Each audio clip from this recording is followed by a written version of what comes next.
Hey guys, welcome back to Optin influencers. आज के session में आपका फिर से वेलकम है।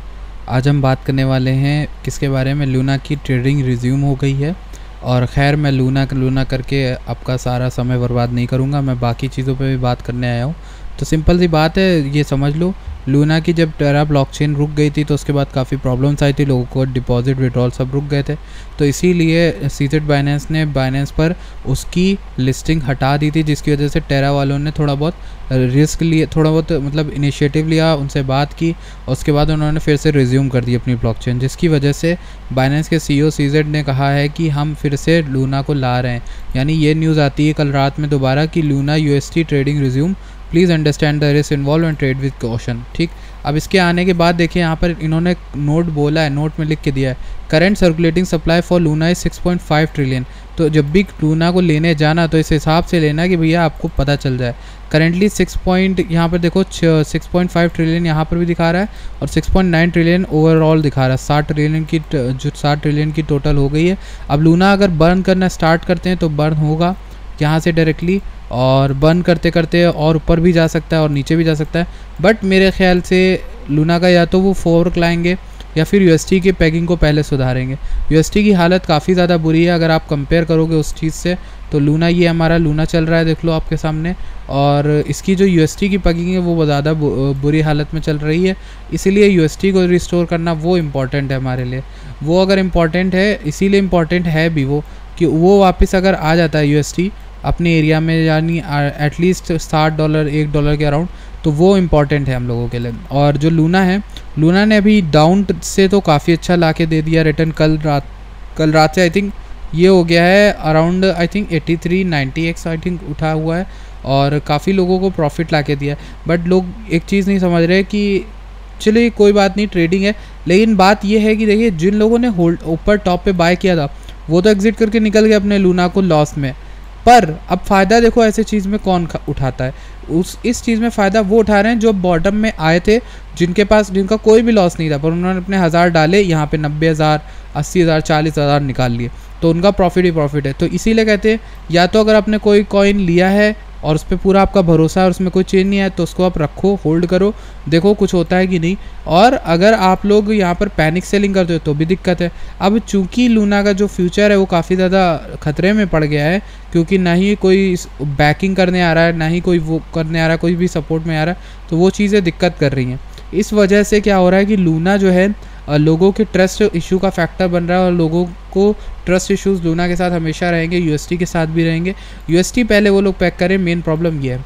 बात करते हैं बिटकॉइन की। देखो लूना तो हमारा ठीक है ही, उठा हुआ है फिलहाल के लिए। आप छोटी मोटी बेट जितनी भी खेलना चाहो खेल लो, ये में लगा के कोई भी, और नीचे पे ले सकते हो। बात करते हैं बिटकॉइन की। सबसे पहले ये बात करनी थी मुझे आपसे बिटकॉइन की। देखो बिटकॉइन में मैंने आपको बताया था कि हमेशा अच्छा बॉटम या फिर अच्छा बुल रन स्टार्ट होने से पहले एक अच्छा खासा वॉल्यूम का स्पाइक आता है और डाउनवर्ड ट्रेंड में, बेरिश मूव में, जैसे यहाँ पर आया था एक स्पाइक अच्छा खासा, फिर उसके जस्ट बाद मई के क्रैश में भी हमें अच्छा खासा वॉल्यूम स्पाइक देखने को मिला था। अब मैंने आपसे बोला कि इस जगह पर कहीं पर भी वो स्पाइक हमें देखने को नहीं मिला, कहीं पर भी हमें वो स्पाइक नहीं देखने को मिला। इसलिए मेरा ये मानना है कि जो वॉल्यूम है और जो प्राइस है, वॉल्यूम बढ़ रहा है, हमारा प्राइस नीचे गिर रहा है। ठीक, आप देख सकते हो कि डाइवर्जेंस यहाँ भी है। दूसरी चीज़ ये है कि हर बार, पिछली बार हिस्टोरिकली ये हुआ है कि किसी भी सेल ऑफ से पहले एक अच्छा खासा ये जो सर्कल हमारा ड्रॉन है, ये अगर मैं ड्रॉ कर दूँ आपका यहाँ पर भी, लेट मी शो यू, ये सर्कल अपना यहाँ पर भी ड्रॉ कर दूँ तो इस एक जगह पर भी देखो यहाँ पर वॉल्यूम की स्पाइक आई थी, उसके बाद अच्छा खासा बुल रन कंटिन्यू हुआ था। तो कहने का मतलब मेरा ये है कि ये जो वॉल्यूम की स्पाइक आई, यहाँ पर वॉल्यूम बढ़नी चालू हो गई है। अब हमें देखना ये है कि वॉल्यूम पर आखिर असर क्या पड़ता है, वॉल्यूम कितनी आती है, क्या ये बढ़ती है। जैसे ये वॉल्यूम बढ़ेगी इसका मतलब हम थोड़ा और नीचे आ सकते हैं, सेलिंग वॉल्यूम, और सेलिंग वॉल्यूम अच्छी खासी आती है तो हमारा उसके बाद एक अच्छा खासा बॉटम कंफर्म होता है। इसलिए मेरे कहने का मतलब ये है कि यहाँ कहीं पर बॉटम ज़रूर है, रेड वाले जोन के अंदर कहीं ना कहीं बॉटम हमारा बिटकॉइन का होगा और उसके बाद हम ऊपर की ओर रैली करना स्टार्ट कर देंगे। इसमें कोई दो राय नहीं है। इसमें मुझे लगता है कि ये थोड़ा जल्दी होगा, कुछ लोग कह रहे हैं 1 साल 2 साल लगेगा, पर मेरा पर्सनल ओपिनियन ये है कि हम थोड़ा बहुत बुल मार्केट में जल्दी आ सकते हैं इस बार, क्योंकि आप अगर काउंट डाउन करोगे ना तो आपको पता चलेगा कि हम कितने हफ्तों से डाउन ट्रेंड में हैं। एटलीस्ट डाउन ट्रेंड में हम लोग हैं कितने हफ्तों से 168 डेज़ हो गए हैं और 24 वीक्स हमें हो गए हैं, यानी आप लोगों सब समझ लो कि हमें 6 महीने अराउंड हो गए हैं ऑलरेडी डाउन ट्रेंड में, और हो सकता है 2-3 महीने और लगें, उसके बाद हम अप ट्रेंड कंटिन्यू करें। तो देखो ये जो वॉल्यूम वाली चीज़ है ये एक पॉजिटिव न्यूज़ है और इसको लेकर काफ़ी ज़्यादा खुश हो सकते हो। बात करते हैं बिटकॉइन के शॉर्ट टर्म ट्रेंड को लेकर। तो शॉर्ट टर्म बात करें तो अभी ये सपोर्ट टूटा है 29 वाला। 4 आवर में बात करते हैं, 4 आवर में क्या हो रहा है, ये मेरा एक लेवल था जो इम्पोर्टेंट था। नीचे का अभी कुछ भी ड्रॉन है नहीं वैसा, लेकिन मैं आपको ड्रॉ करके बता दूंगा कि क्या है क्या नहीं है। फिलहाल अगर आपको नीचे के लेवल्स देखने हैं तो नीचे के लेवल्स के लिए आप यही चार्ट देखो, ये चार्ट बहुत इंपॉर्टेंट है क्योंकि इसमें एक इंपॉर्टेंट लेवल हमारा ये वाला भी है, और ये जहाँ पर प्राइस है ना वहाँ पर रोकने की कोशिश करा, पर टूट गया अगर तो बिटकॉइन आएगा 27,000 तक, $27,000 तक, या फिर $21,000 तक आ सकता है आराम से। तो ये दो रेंजेस है जिनके बीच में बिटकॉइन रुक सकता है। अगर आपसे बात करूँ कॉइन्स की, कौन सा कॉइन्स आप ले सकते हो इस टाइम पर, तो उसके बारे में देख लेते हैं ज़रा, कौन से कॉइन लेने लायक जोन में आ गए। एक कॉइन है जिसका मुझे नाम याद आ रहा है, आई थिंक मुझे बताना था, एवैक्स। पहला कॉइन जो मैं आपको डिप में रेकमेंड करूँगा वो एवैक्स है, क्योंकि बहुत सॉलिड है, बहुत ज़्यादा स्ट्रांगली होल्ड कर रहा है अपने आप को।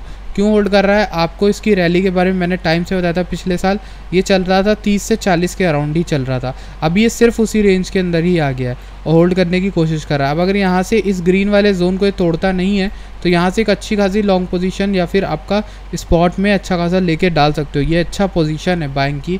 उसके नीचे बाइंग की पोजीशन देखनी हो तो $22 के अराउंड देख सकते हो, उसके नीचे या 13 के अराउंड। तो कहने का मतलब ये है कि एवैक्स एक अच्छे बाइंग जोन में बहुत ज़्यादा सेल ऑफ भी हो गया, और इस प्रोजेक्ट में को लेकर मैं तो काफ़ी बुलिश हूँ, पर्सनली बहुत ज़्यादा बुलिश हूँ, और लॉन्ग टर्म में काफ़ी अच्छा जो है आपको रिटर्न ला के दे सकता है। वही हम बात कर लें SCRT की, क्या हो रहा है कि SCRT मैंने आपको बताया था, याद होगा, SCRT का ये लेवल टूट गया।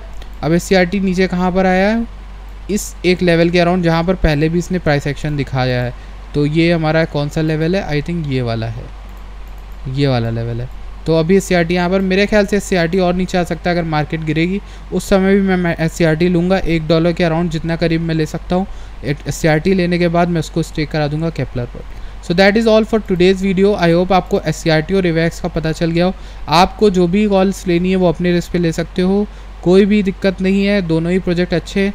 लूना का कोई सोल्यूशन ज़रूर आएगा, आई एम श्योर कंपनी निकालेगी। बाकी आपको जो भी क्वेश्चन क्वेरी कुछ भी हो आप नीचे टेलीग्राम पर जुड़ जाइएगा, वहाँ पर बात कर लीजिएगा, या फिर यूट्यूब के कमेंट सेक्शन पे कमेंट करिएगा, या इस चैनल को सब्सक्राइब करेगा। I will meet you guys in the next video. Thank you so much for watching this video.